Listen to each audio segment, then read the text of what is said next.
Hello दोस्तों, आपका स्वागत है त्रिशक्ति एकेडमी में। और आज हम डिस्कस करेंगे फ्रिक्शन इन इंजीनियरिंग मैकेनिक्स। आज हम जानेंगे इंजीनियरिंग मैकेनिक्स में कि फ्रिक्शन क्या होता है और जानेंगे किन किन फैक्टर्स पर फ्रिक्शन डिपेंड करता है और उससे रिलेशन को हम क्या करेंगे, डिराइव करेंगे। तो आप यहाँ पर देखिए, सबसे पहले हम डिस्कस करेंगे डेफिनेशन ऑफ फ्रिक्शन से। तो देखिए, सबसे पहले आपको मैं बता दूं, फ्रिक्शन या फोर्स ऑफ फ्रिक्शन एक ऐसी फोर्स है which come into play when two bodies are in contact with each other. यानी जब भी दो बॉडीज आपस में कांटेक्ट में आती हैं तो एक फोर्स उनके बीच में कार्य करती है जिसको आप कहते हैं फ्रिक्शनल फोर्स। फ्रिक्शनल फोर्स एक अपोजिंग फोर्स है। क्या है? Opposing force. मैं यहाँ पर लिख देता हूँ, अपोजिंग फोर्स है। इसकी प्रकृति क्या होती है? अपोज करने की। किसकी? मोशन को। तो मैं आपको बता दूं, जो फोर्स ऑफ फ्रिक्शन होती है वो अपोज करती है मोशन को।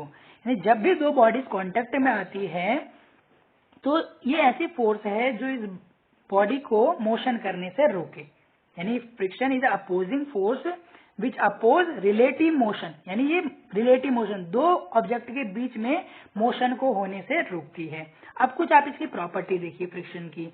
The force of friction act tangential. यानी जो फोर्स ऑफ फ्रिक्शन है वो कैसे एक्ट करती हैं? टेंजेंशियल एक्ट करती है। जैसे आपको मैंने यहाँ पर बताया, दो बॉडीज हैं, फर्स्ट एक ब्लॉक है और सेकंड एक ग्राउंड है।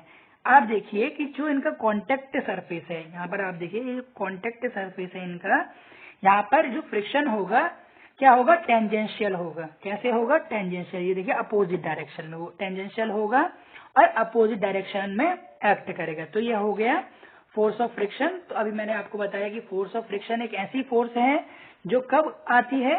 जब भी कोई दो बॉडीज कांटेक्ट में होती हैं और उनके बीच में कोई रिलेटिव मोशन अकर होता है।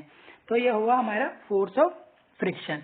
फोर्स ऑफ फ्रिक्शन की मैंने आपको दो प्रॉपर्टीज बताई कि हमेशा एक्ट करता है टेंजेंशियल और अपोजिट डायरेक्शन में। एक्ट करता है टेंजेंशियल और अपोजिट डायरेक्शन में ऑफ मोशन। यानी जिस दिशा में मोशन हो रहा है, आप यहाँ पर देखिए, इसको मैं रेस करता हूँ। अब आप यहाँ पर देखिए, इसी ऑब्जेक्ट से आप समझने की कोशिश करें कि ये ब्लॉक है, इस पर आपने यहाँ पर फोर्स लगाई।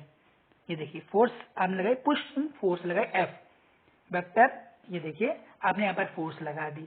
अब आप देखिए, मैंने आपको बताया फ्रिक्शनल फोर्स क्या करेगी? अपोज करेगी इसके मोशन का, और वो भी कैसे एक्ट करेगी?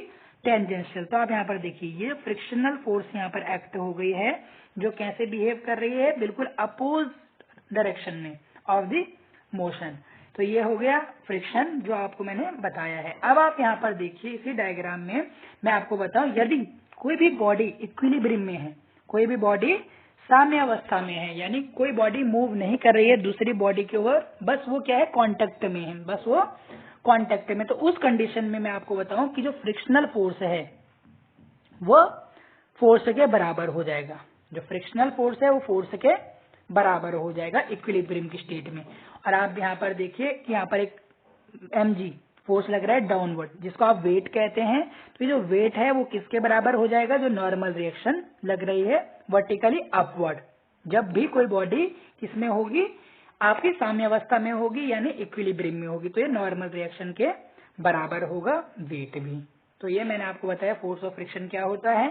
और फोर्स ऑफ फ्रिक्शन की प्रॉपर्टीज क्या होती है? पहली प्रॉपर्टीज को टेंजेंशियली एक्ट करता है, और सेकंड कि वो हमेशा अपोज करता है डायरेक्शन ऑफ मोशन का।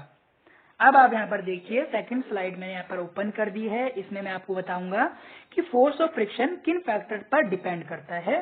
तो आप यहाँ पर देखें, पहला nature of surface in contact. यानी जो भी सरफेस कांटेक्ट में आती है उसकी नेचर किस प्रकार है? नेचर का अर्थ है या वो स्मूथ है, दूसरा या रफ है।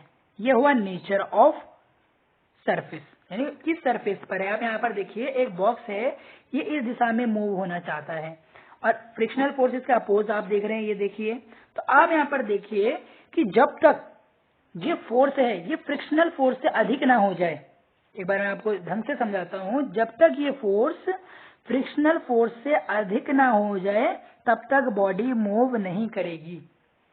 ये आपको ध्यान देना है कि जब तक फोर्स जो आप लगा रहे हैं इसको मोशन देने के लिए, इसको मूव करने के लिए, जब तक वो फ्रिक्शनल फोर्स से अधिक ना हो जाए तब तक बॉडी मूव नहीं करेगी। ये आपको ध्यान देना है। आप देखें कि फ्रिक्शन क्या है दो बॉडीज के बीच में, due to irregularities of their surface contact. यानी जब भी इन दो बॉडीज, आप देखिए ये बॉक्स की बॉडी है, बॉक्स, और एक ग्राउंड है, तो आप यहाँ पर देख रहे हैं इनके बीच में जो कांटेक्ट है उसके बीच में कितनी इरेगुलरिटीज हैं। इन्हीं इरेगुलरिटीज के कारण फ्रिक्शन उत्पन्न हो रहा है। और बॉडी मूव कब करेगी, जब वो फोर्स जो है वो फ्रिक्शनल फोर्स से अधिक हो जाएगी तब। और दूसरा यहाँ पर पॉइंट है, इसको इरेज करता हूं। अब आप देखिए the normal reaction between two surfaces, यानी जो फ्रिक्शनल फोर्स है वो एक और चीज पर डिपेंड करती है जिसे आप कहते हैं नॉर्मल रिएक्शन, जो यहाँ पर एन है, जो यहाँ पर एन है। तो फोर्स ऑफ फ्रिक्शन डिपेंड करेगी नॉर्मल रिएक्शन पर भी दोनों सरफेसेस के बीच में। अब मैं आपको यहाँ पर इसके बीच में एक रिलेशन यहाँ पर स्टैब्लिश कर देता हूँ। मैंने अभी आपको बताया कि जो फोर्स ऑफ फ्रिक्शन है वो डिपेंड करती है नॉर्मल रिएक्शन पर।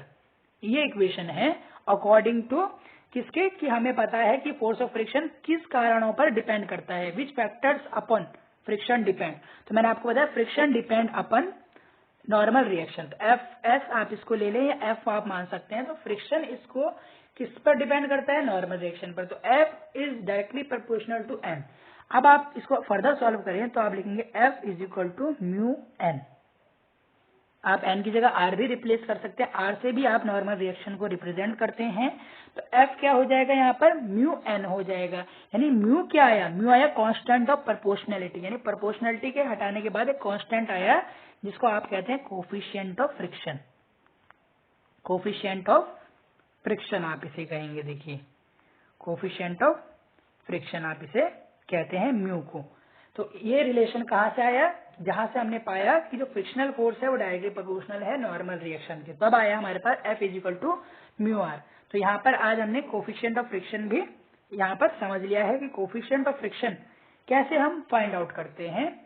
कैसे इसको फाइंड आउट करेंगे, तो इसका फॉर्मूला यहाँ पर मैं लिख देता हूँ ब्लैंक स्लाइड पर, कि जो म्यू है हमारे पास, यह coefficient of friction is equal to क्या होगा, फ्रिक्शनल फोर्स अपॉन में नॉर्मल रिएक्शन।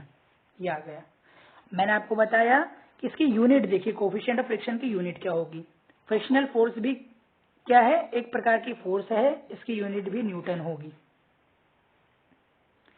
और जो नॉर्मल रिएक्शन है ये भी एक फोर्स है, ये भी क्या है, एक फोर्स है। तो इसको आप क्या लिखेंगे, न्यूटन ही आप इसको लिखेंगे। तो इसकी जो यूनिट होती है वो कुछ भी नहीं होगी, ये यूनिटलेस है। म्यू जो है, ये देखिए जो म्यू है वो क्या है आपका, यूनिटलेस है। ये क्या है, कांस्टेंट आप इसे कह सकते हैं कि म्यू क्या है, कांस्टेंट है। ये आपने कैसे फाइंड आउट किया ये भी मैंने आपको यहाँ पर बता दिया। इसको आप कहेंगे कोफिशिएंट ऑफ फ्रिक्शन। तो इसी के साथ ये वीडियो यहीं पर एंड होता है, जिसमें हमने डिस्कस किया what is friction, what factors upon friction depends, और जाना कोफिशिएंट ऑफ फ्रिक्शन के बारे में।